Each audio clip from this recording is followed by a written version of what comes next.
अब देखो, यदि आप सभी राज्यों, ये आपको इंडियन कॉन्स्टिट्यूशन जब आप पढ़ोगे, गुजरात के बाद महाराष्ट्र, ये आपका गोवा, ये कर्नाटक, प्रदेश में सासर और कर्नाटक में धारवाड़ सीरीज। तो 1 2 3 4, तो 1 2 3 4 भी क्या होगा आपका सही होगा। तो आंसर क्या है इसका? इंडियन प्लेट और यूरेशियन प्लेट के टकराव से हुआ है। तो नीचे ऊपर आपका यूरेशियन प्लेट था, नीचे ये आपका इंडियन प्लेट, इसका मुंह नॉर्थ ईस्ट की ओर हुआ, दोनों आपस में टकराए तो बना क्या आपका हिमालय। शिक्षा आईएएस इंस्टीट्यूट के यूट्यूब चैनल पर आप सभी का स्वागत है। आज के इस वीडियो में हम लोग सीजीपीएससी प्रीलिम्स तथा छत्तीसगढ़ पुलिस भर्ती के लिए भारत के भूगोल से यानी कि इंडियन ज्योग्राफी से कुछ महत्वपूर्ण प्रश्नों पर हम लोग चर्चा करेंगे। ओके, चलिए आइए स्टार्ट करते हैं। ये पहला प्रश्न बोल रहा है कि दादर नागर हवेली और दमन दीव केंद्र शासित प्रदेश यानी कि यूनियन टेरिटरी का गठन 2020 में हुआ। अगला स्टेटमेंट बोल रही है दोनों क्षेत्र पुर्तगालियों के अधीन था। ओके, तो ऑप्शन ए सही, बी गलत, ए गलत, बी सही, ए व बी दोनों सही, व ए व बी दोनों गलत। तो हमको पता है कि दादर नागर हवेली ये भी पहले आपका एक क्या था, सेपरेट यूनियन टेरिटरी था। दमन दीव ये भी आपका क्या था, केंद्र शासित प्रदेश था। लेकिन 26 जनवरी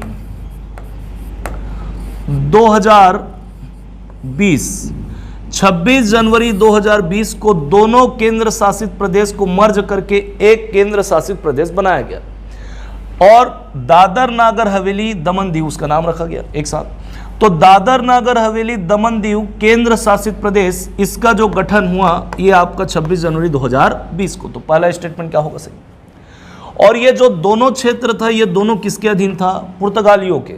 ठीक है, जो पुर्तगीज यहाँ पे आए थे, यूरोपीय कंपनियों का जो आगमन हुआ था पुर्तगालियों का, तो उन्हीं के अधीन था कौन? आपका दादर नागर हवेली और दमन दीव। तो इस हिसाब से स्टेटमेंट ए और स्टेटमेंट बी दोनों क्या है, सही है। तो इसका आंसर क्या होगा आपका सी, ए और बी दोनों सही। ओके, चलिए आगे बढ़ते हैं। अगला क्वेश्चन सुमिलित कीजिए कह रहे हैं। तो एक तरफ आपको राज्यों का नाम दिया हुआ है और दूसरे तरफ आपका उनका फॉर्मेशन ईयर, गठन कब हुआ। तो मध्य प्रदेश, इसका जो गठन ये आपका 1956 में। ठीक है, उत्तर प्रदेश का गठन ये हुआ आपका 1950 में, महाराष्ट्र 1960 और आंध्र प्रदेश 1953। तो मध्य प्रदेश 1956, तो इसका क्या होगा बी।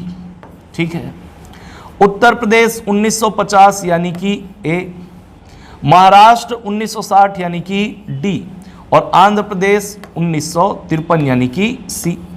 ओके, तो बी ए डी सी यहां पे दिख रहा है, बी ए डी सी। तो आंसर क्या होगा इसका ए। अब देखो, यदि आप सभी राज्यों, ये आपको इंडियन कॉन्स्टिट्यूशन जब आप पढ़ोगे तो वहां पर भी ये सारी चीजें काम में आएंगी। तो हो सके यदि आप सभी राज्यों का ईयर याद कर सकते हैं तो याद कर लीजिएगा, नहीं तो कुल मिला के 8-10 ऐसे राज्य जिनको आप याद रख सकते हो जिनका ईयर, जैसे कि सबसे बड़ा राज्य, सबसे छोटा राज्य, सर्वाधिक जनसंख्या वाला राज्य, सबसे कम जनसंख्या वाला राज्य, सबसे दक्षिणतम राज्य है ना, सबसे पूर्वी पश्चिमी सबसे उत्तरी राज्य कौन सा है, साथ ही साथ सर्वाधिक राज्यों से घिरा राज्य कौन सा है। तो जो ऐसे विशेष राज्य हैं उन राज्यों का आप क्या कर सकते हैं, ईयर याद रख सकते हैं, तो कम हो जाएगी संख्या आपकी। ठीक है, तो इसका आंसर क्या होगा ए। चलिए आगे बढ़ते हैं। अगला क्वेश्चन ये क्या बोल रहा है, निम्नलिखित में से कौन सा कथन सत्य है। तो भारत का क्षेत्रफल विश्व के कुल क्षेत्रफल का 17.5% है। तो हमको पता है कि ये भारत का जो कुल क्षेत्रफल है 3287,263, ये विश्व के कुल क्षेत्रफल का 2.43% है। कितना? 2.43%, न कि 17.5%। ये जनसंख्या है। ओके, तो भारत का क्षेत्रफल विश्व के कुल क्षेत्रफल का कितना? 2.43%। तो पहला जो स्टेटमेंट वो हमारा क्या होगा, गलत होगा। ठीक, अगला स्टेटमेंट बोल रहा है भारत की उत्तर से दक्षिण की लंबाई 29-33 किलोमीटर है। तो भारत की उत्तर से जो दक्षिण की लंबाई है वो है आपका 32-14 किलोमीटर। कितना है? 32-14। पश्चिम से पूर्व की लंबाई कितनी है? 29-33। तो दूसरा स्टेटमेंट भी क्या होगा आपका? गलत होगा। बोल रहे भारत की जलीय सीमा की कुल लंबाई 75-16.6 किलोमीटर है। ठीक, तो भारत की जलीय सीमा यदि हम लोग मेनलैंड की बात करें तो यह है आपका 6100 किलोमीटर, और यदि द्वीपों सहित बात करें तो भारत की जलीय सीमा कुल कितना आपका? 75-16.6 किलोमीटर। तो यह आंसर क्या है आपका? सही है स्टेटमेंट। अगला बोल रहा है स्टेटमेंट, भारतीय मानक समय रेखा महादेव श्रेणी से होकर गुजरती है। तो जो IST है, इंडियन स्टैंडर्ड टाइम, 82.5 डिग्री पूर्वी देशांतर रेखा, तो भारतीय मानक समय रेखा इंडियन स्टैंडर्ड टाइम ये महादेव श्रेणी नहीं, कैमूर श्रेणी से होकर गुजरती है। कहां से? कैमूर श्रेणी से। तो ये आप स्टेटमेंट भी क्या होगा आपका? गलत। तो इसका आंसर क्या होगा आपका? सी। ओके, चलिए आगे बढ़ते हैं। अगला क्वेश्चन, कर्क रेखा की न्यूनतम लंबाई राजस्थान में है। तो कर्क रेखा जो है वो भारत के 8 राज्यों से गुजरती है, जिसमें सर्वाधिक लंबाई उसकी कहां पे है? MP में, और सबसे कम लंबाई कहां पे है आपका? राजस्थान पे। तो पहला स्टेटमेंट आपका क्या है? सही। उसके बाद बोल रहा है भारत का दक्षिणतम बिंदु भूमध्य रेखा से 876 किलोमीटर क्या है? दूर है। ठीक है, तो भारत का सदर्न मोस्ट पॉइंट, दक्षिणतम बिंदु, ये आपका पार्सन पॉइंट या इंदिरा पॉइंट या पिग्मेलियन पॉइंट, वो भूमध्य रेखा पे नहीं, वो भूमध्य रेखा से 876 किलोमीटर की दूरी पर है। तो दूसरा स्टेटमेंट भी क्या है आपका? सही है। आगे बोल रहे हैं मिनिकॉय द्वीप और लक्षद्वीप ये 9 डिग्री चैनल के माध्यम से अलग होते हैं। तो हमको पता है नीचे आपका इधर है ना, पश्चिम में अरब सागर में जाओगे तो क्या है आपका? मालदीव है, फिर आपका क्या है? लक्षद्वीप समूह है। ठीक, तो इधर आप देखोगे तो 8 डिग्री चैनल से मालदीव और आपका क्या? मिनिकॉय, जबकि 9 डिग्री चैनल से आपका मिनिकॉय और लक्षद्वीप क्या होते हैं? अलग होते हैं। तो तीसरा स्टेटमेंट भी क्या है आपका? सही है। अगला स्टेटमेंट बोल रहा है भारत और श्रीलंका पाक जल संधि के, पाक वाटर स्ट्रेट के माध्यम से क्या होते हैं? सेपरेट होते हैं, अलग होते हैं। तो आप लोग देखे होंगे कि नीचे में आपका यहाँ पे है ना तमिलनाडु राज्य, ये आपका श्रीलंका, ये मन्नार की खाड़ी है, यहाँ पे आपका क्या है? पाक जल संधि। तो पाक जल संधि के माध्यम से भारत और आपका क्या? श्रीलंका, दोनों सेपरेट होते हैं। तो चौथा स्टेटमेंट भी क्या है? सही है। तो चारों स्टेटमेंट सही है, तो आंसर क्या होगा इसका? डी, सभी सही है। ओके, चलिए आगे बढ़ते हैं। अगला क्वेश्चन ये क्या बोल रहे हैं, भारत के कितने राज्य तटीय सीमा निर्धारित करते हैं? ठीक है, तो भारत के कितने राज्यों के पास जलीय सीमा है ना, तट है?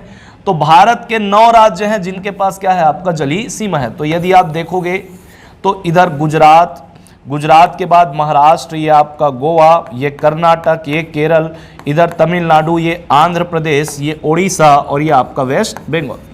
तो 9 राज्यों के पास क्या है? तटीय सीमा है। ओके, तो आंसर क्या होगा इसका? सी। चलिए आगे बढ़ते हैं। अगला क्वेश्चन ये क्या बोल रहा है, आर्कियन क्रम की चट्टानें रवेदार चट्टान हैं। ठीक है, तो हम लोग भारत के भूगोल में कुल 8 प्रकार की चट्टानें पढ़ते हैं, जिनमें से जो मूलभूत चट्टान है वो है आर्कियन युग की चट्टानें। ओके, सबसे प्राथमिक चट्टान कौन सा है? आर्कियन चट्टानें। तो आर्कियन चट्टानें कैसी हैं? रवेदार हैं। ओके, उनमें क्या पाई जाती हैं? रवे। ठीक है, तो अगला स्टेटमेंट बोल रहा है नीलगिरी का नीस सबसे प्राचीन है। ठीक है, तो आर्कियन युग की चट्टानों में आपको नीस, सिस्ट और ग्रेनाइट देखने को मिलेगा। क्या देखने को मिलेगा? ग्रेनाइट। तो भारत में यदि आप देखोगे तो एक तो नीलगिरी का नीस है, एक बुंदेलखंड का नीस है और एक आपका बंगाल का नीस है। ठीक है, जिसमें से बुंदेलखंड का जो नीस है वो सबसे प्राचीन है MP वाले एरिया पर। ओके, तो यहां पे लिखा है नीलगिरी का नीस सबसे प्राचीन है, तो यह स्टेटमेंट गलत है, यह स्टेटमेंट सही है। जबकि सबसे प्राचीन नीस कहां का है? आपका बुंदेलखंड का। ओके, तो एक सही 2 गलत। तो एक सही दो गलत, आंसर ए। ओके, चलिए आगे बढ़ते हैं। अगला क्वेश्चन, सुमेलित कीजिए बोल रहे हैं। तो एक तरफ राज्यों का नाम है और ये आपका क्या है, चट्टानों का सीरीज है। तो धारवाड़ श्रेणी, सासर श्रेणी, गोंडाइट श्रेणी और कुदोराइट श्रेणी, ये सब धारवाड़ सीरीज का आपका नाम है। जो धारवाड़ क्रम की चट्टानें हैं उनको भारत देश में अलग अलग राज्यों पर अलग अलग नाम से जाना जाता है। तो यहाँ पर एक तरफ राज्यों का क्रम दिया हुआ है, राज्यों का नाम, और एक तरफ आपका धारवाड़ क्रम की जो श्रेणी है उसको किस किस राज्य में क्या जो नाम से जाना जाता है उसको यहाँ पे दिया हुआ है। तो कर्नाटक में धारवाड़, तो धारवाड़ कहाँ है, कर्नाटक में, इसलिए वहां के धारवाड़ सीरीज को क्या बोला जाता है, धारवाड़। सासर श्रेणी, तो सासर श्रेणी बोला जाता है एमपी में, कहां पे, एमपी में। गोंडाइट सीरीज, तो धारवाड़ क्रम की चट्टानों को, धारवाड़ सीरीज का जो रॉक सिस्टम है उसको कहां पे गोंडाइट श्रेणी के नाम से जाना जाता है, तो याद रखना झारखंड में, कहां पे, झारखंड। ओके, और कुदोराइट श्रेणी के नाम से धारवाड़ सीरीज जो है ये जाना जाता है कहां पे, आंध्र प्रदेश में। तो आंध्र प्रदेश में धारवाड़ सीरीज को कुदोराइट, झारखंड में गोंडाइट, मध्य प्रदेश में सासर और कर्नाटक में धारवाड़ सीरीज। तो 1 2 3 4, तो 1 2 3 4, तो इसका आंसर क्या होगा, 1। ओके, चलिए आगे बढ़ते हैं। अगला क्वेश्चन ये क्या बोल रहे हैं कि कडप्पा क्रम की चट्टानों को दिल्ली में, ठीक है, दिल्ली में दिल्ली श्रेणी के नाम से जाना जाता है। ओके, तो नाम से स्पष्ट है, दिल्ली में दिल्ली रेंज, तो ये स्टेटमेंट क्या होगा, सही होगा। पूर्वी घाट पर्वत का निर्माण कडप्पा क्रम की चट्टानों से हुआ है। तो जो ईस्टर्न घाट माउंटेन है, इधर आपका वेस्टर्न घाट माउंटेन, इधर आपका क्या है, ईस्टर्न घाट माउंटेन, तो इसका जो निर्माण है ये किससे हुआ है, बोल रहा है कडप्पा क्रम की चट्टानों से। तो याद रखना पूर्वी घाट के पर्वत का जो निर्माण है वो हुआ है किससे, कडप्पा क्रम की चट्टानों से। तो दूसरा स्टेटमेंट भी क्या होगा आपका, सही होगा। ओके, अगला स्टेटमेंट बोल रहा है कि विंध्यन क्रम की चट्टानों में बलुआ पत्थर पाया जाता है। ठीक, तो हम लोग इधर देखें, ये आपका पूरा विंध्याचल पर्वत है, तो विंध्यन क्रम की चट्टानों में आपको हीरा भी देखने को मिलेगा, मेन क्या, हीरा, डायमंड। साथ ही साथ इसमें लाल बलुआ पत्थर भी आपको देखने को मिलेगा, क्या मिलेगा, लाल बलुआ पत्थर। तो तीसरा स्टेटमेंट भी क्या है, सही है। ठीक, उसके बाद बोल रहा है गोंडवाना क्रम की चट्टानों का जो निर्माण है वो कार्बोनिफेरस युग से जुरासिक युग के मध्य हुआ है। ठीक है, तो गोंडवाना क्रम की जो चट्टान है जो पूर्वी क्षेत्र में, प्रायद्वीपीय भारत के पूर्वी क्षेत्र में मिलेगी, उसका जो निर्माण है वो कार्बोनिफेरस युग, इसी टाइम पे क्या बना आपका, कोयला बना। जुरासिक युग से लेकर कार्बोनिफेरस युग के बीच में यहां पे इन चट्टानों का निर्माण हुआ है। तो चौथा स्टेटमेंट भी क्या होगा आपका, सही होगा। तो आंसर क्या है इसका, डी, सभी सही। ओके, चलिए आगे बढ़ते हैं। नेक्स्ट क्वेश्चन ये क्या बोल रहा है, निम्नलिखित में से कौन सा कथन असत्य है, तो गलत को पहचानना है। दक्कन ट्रेप की चट्टानों के अपरदन से काली मिट्टी बनती है। तो दक्कन ट्रेप की जो चट्टानें हैं, ठीक है, उनका जब इरोजन होगा, जब अपरदन होगा, तो कौन सी मिट्टी बनती है, काली मिट्टी। तो ये आपका स्टेटमेंट सही है। टर्सरी क्रम की चट्टानों का निर्माण सागरी निक्षेप, जो आपका सी सेडिमेंट है, सागरों का जो निक्षेप है, जो अवसाद है, सागरी अवसादों के सी सेडिमेंट के डिपोजिशन से टर्सरी क्रम की चट्टानों का निर्माण हुआ है। तो यह स्टेटमेंट भी क्या है आपका, सही है। ओके, अगला स्टेटमेंट, टर्सरी क्रम की चट्टानों को कश्मीर व कुमायूं क्षेत्र, कश्मीर ये आपका जम्मू कश्मीर, कुमायूं ये आपका हिमाचल वाला क्षेत्र, ठीक है, तो कश्मीर व कुमायूं क्षेत्र में लिलांग क्रम के नाम से जाना जाता है। तो यह स्टेटमेंट भी आपका सही है। याद रखना जो टर्सरी क्रम की चट्टानें हैं ये मुख्य रूप से आपको हिमालयी क्षेत्र में देखने को मिलेगा। कहाँ मिलेगा, हिमालयी क्षेत्र। तो ऊपर से आप आ जाओ, जम्मू कश्मीर, हिमाचल, उत्तराखंड, ये इधर आपका सिक्किम, पूर्वोत्तर भारत का अरुणाचल वाला क्षेत्र, ये पूरा जो हिमालय वाला एरिया है, पर्वतीय एरिया, ठीक है ना, यहां पे आपको कौन सा चट्टान देखने को मिलेगा, टर्सरी क्रम की चट्टानें।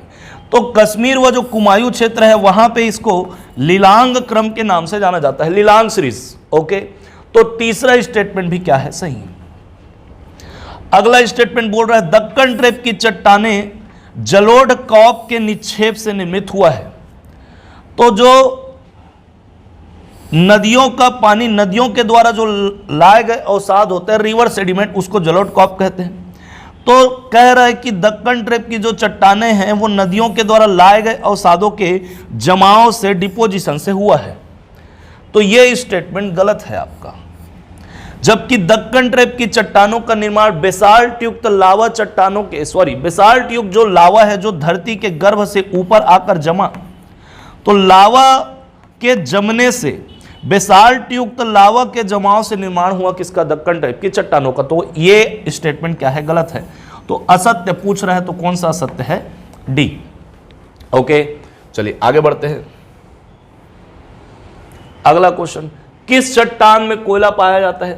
तो सामान्य सा प्रश्न है, कभी कभी है ना, कुछ ऐसे फुल टच बॉल टाइप के है ना, एक आग आपका प्रश्न देखने को मिल जाएगा।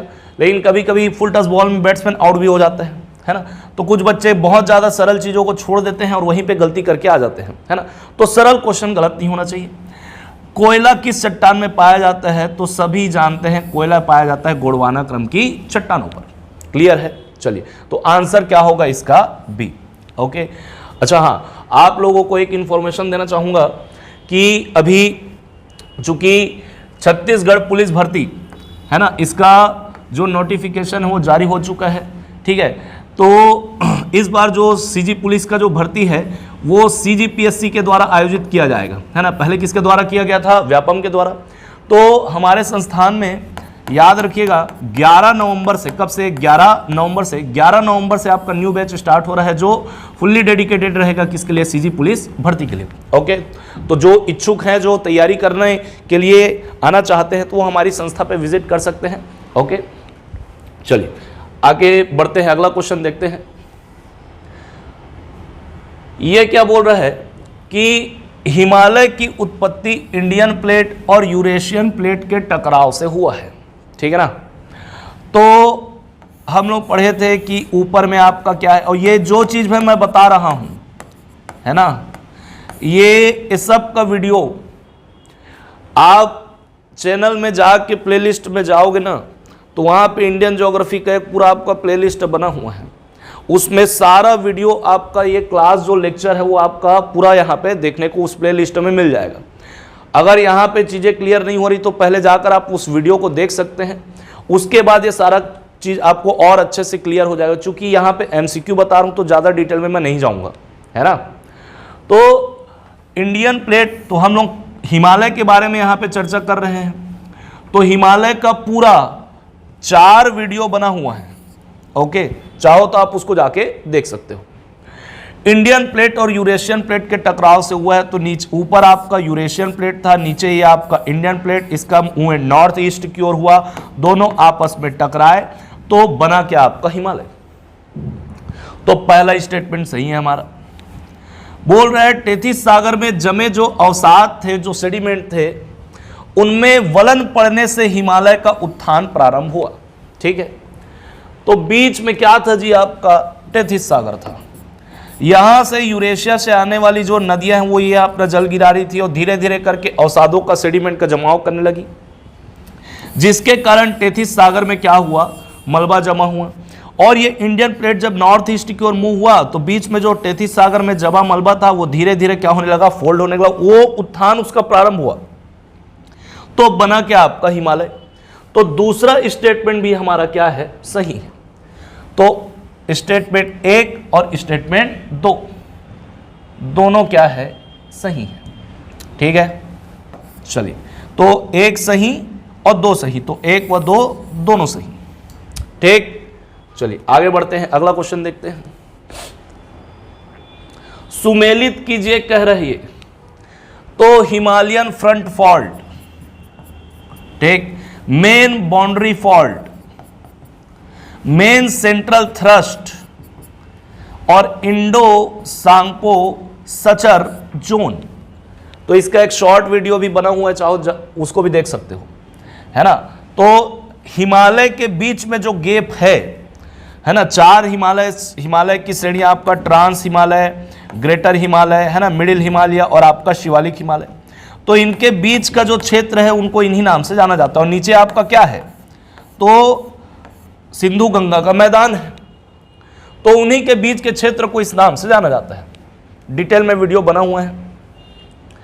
तो याद रखना, हिमालयन फ्रंट फॉल्ट कहां का क्षेत्र है, तो हिमालयन फ्रंट फॉल्ट HFF ये सिंधु गंगा का जो मैदान है और शिवालिक श्रेणी है। नीचे में आपका सिंधु गंगा का मैदान और ये आपका शिवालिक श्रेणी, उसके बीच के क्षेत्र को क्या बोलते हैं, Himalayan front fault. Main boundary fault, तो शिवालिक और लघु हिमालय, शिवालिक और लघु हिमालय, तो ऊपर ये आपका शिवालिक है, उसके ऊपर में क्या है आपका लघु या मध्य हिमालय, तो इसके बीच के क्षेत्र को क्या बोलते हैं आपका मेन बाउंड्री फॉल्ट, और ये आपका हिमालयन फ्रंट फॉल्ट। उसके बाद MCT मेन सेंट्रल थ्रस्ट, तो वृहद हिमालय और लघु हिमालय, ये आपका लघु हिमालय, ऊपर में आपका वृहद हिमालय, तो उसके बीच के क्षेत्र को क्या बोलते हैं MCT मेन सेंट्रल थ्रस्ट।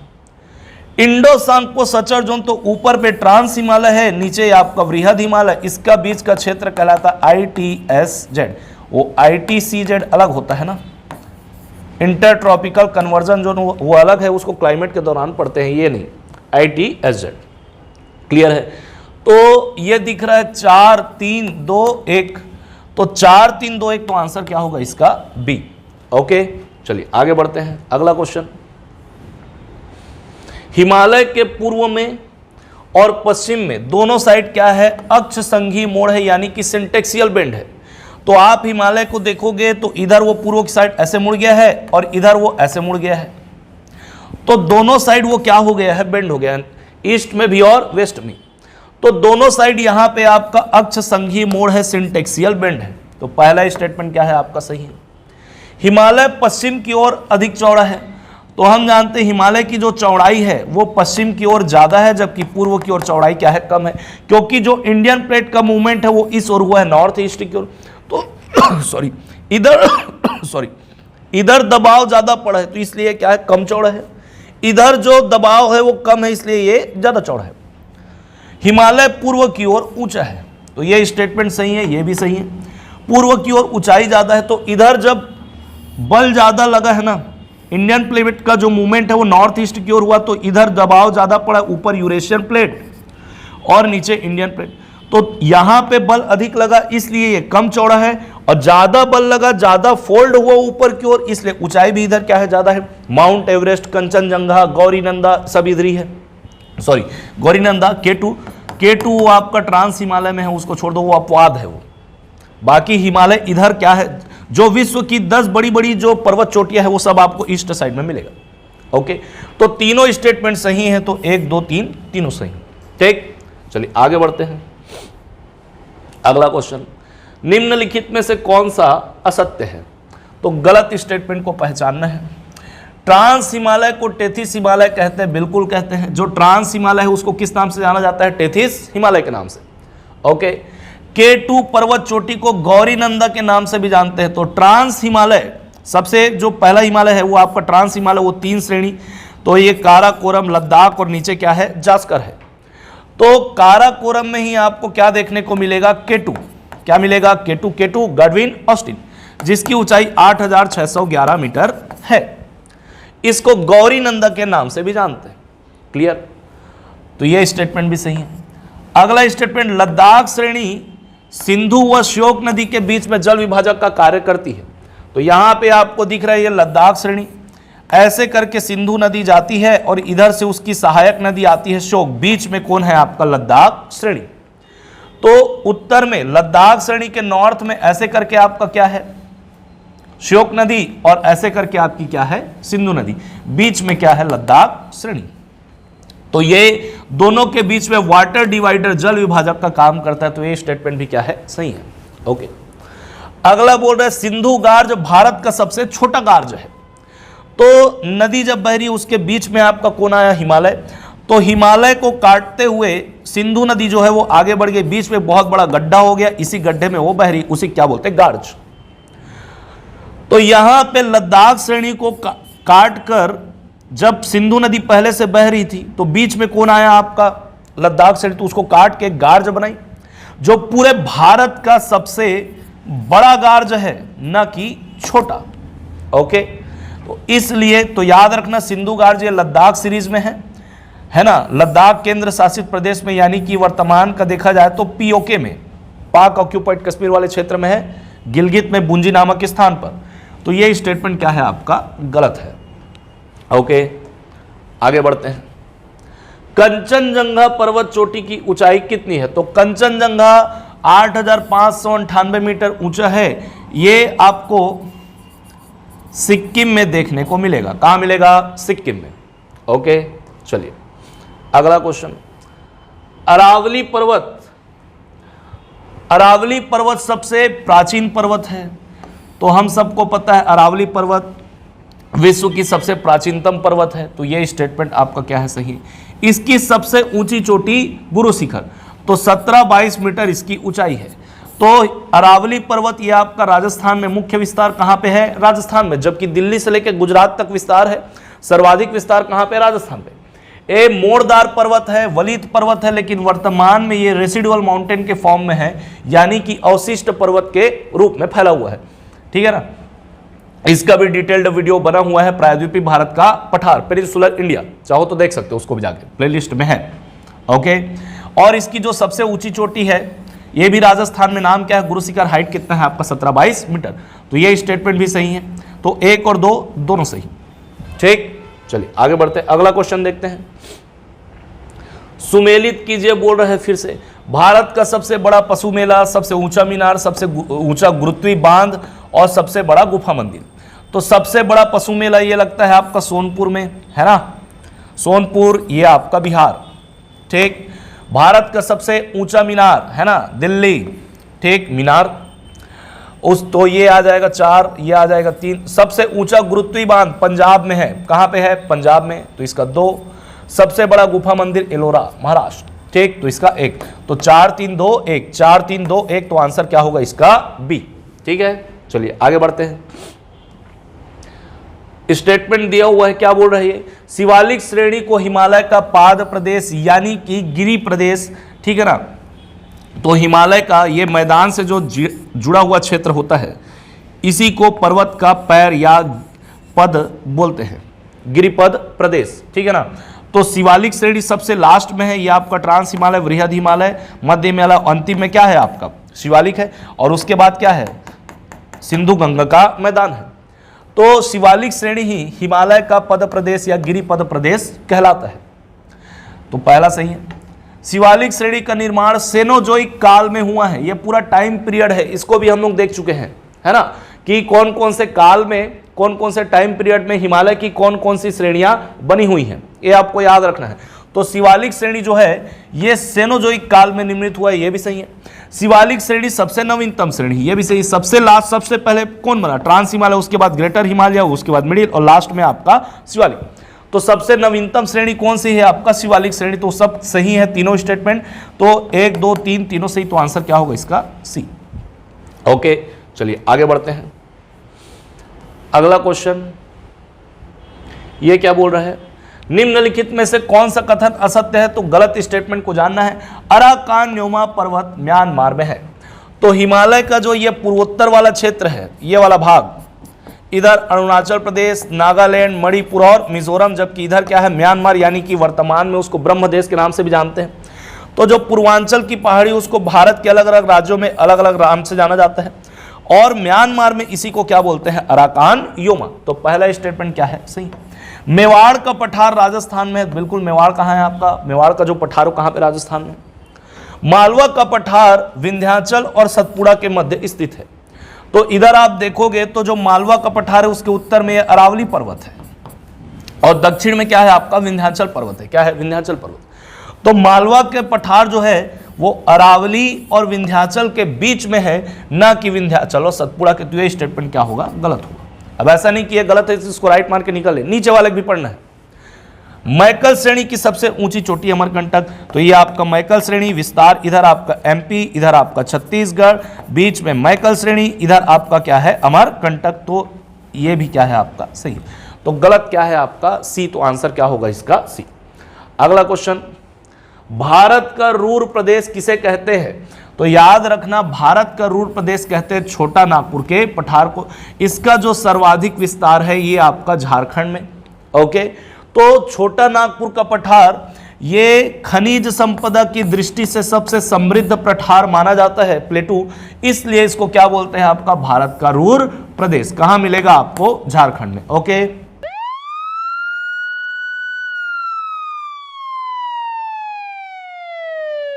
तुमको ऐसा नहीं लगता कि एक छोटा सा फोन नहीं मिल पाया है? हैं? तुम होते तो क्या करते?